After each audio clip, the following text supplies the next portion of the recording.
Hello guys, welcome back to Techiraj YouTube channel. In this video I'm gonna be showing you that how you can translate English into Macedonian or in any other languages. So before getting further, I would like to request you, if you haven't subscribed my YouTube channel, make sure you subscribe my YouTube channel and that click on that bell icon so that you'll receive all my latest update. So let's get started. So the first thing you have to do is you have to go to the Play Store and then you have to install one application. The name of the application is Google Translate. You just type Google Translate and it will appear on the first rank. You just install it and then open the application.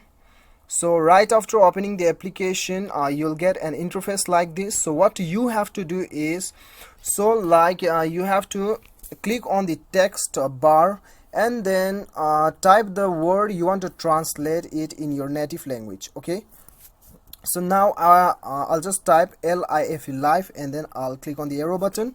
So I'm translating in Afrikaans, right? Afrikaans language.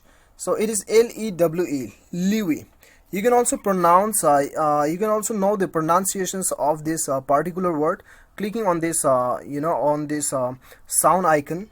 So if you want to translate it on your own native language, then you have to click on the top right corner.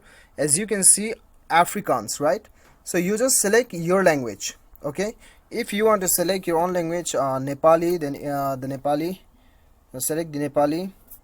And then if you want to select Hindi, then you just type Hindi, then it will appear on it. Okay, so whatever your native language is, you just click on this right corner and then select your language.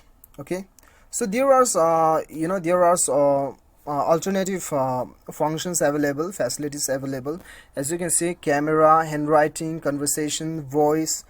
If your keyboard is not working, then you can search by the voice, and then if you want to translate conversation, then you can just speak the conversation and it will translate in your own native language. Okay, and when you click on the left menu bar, then you can save the words also. You just click on this star button, star icon, and then go to the fresh book, then the word is saved here, as you can see. So this is how you can translate from English to any other languages which is available on this application. So guys, I hope you like the video. If you like the video, do not forget to hit that like button and then click on the subscribe button if you like the video. Thank you so much for watching. Till then, bye bye, take care.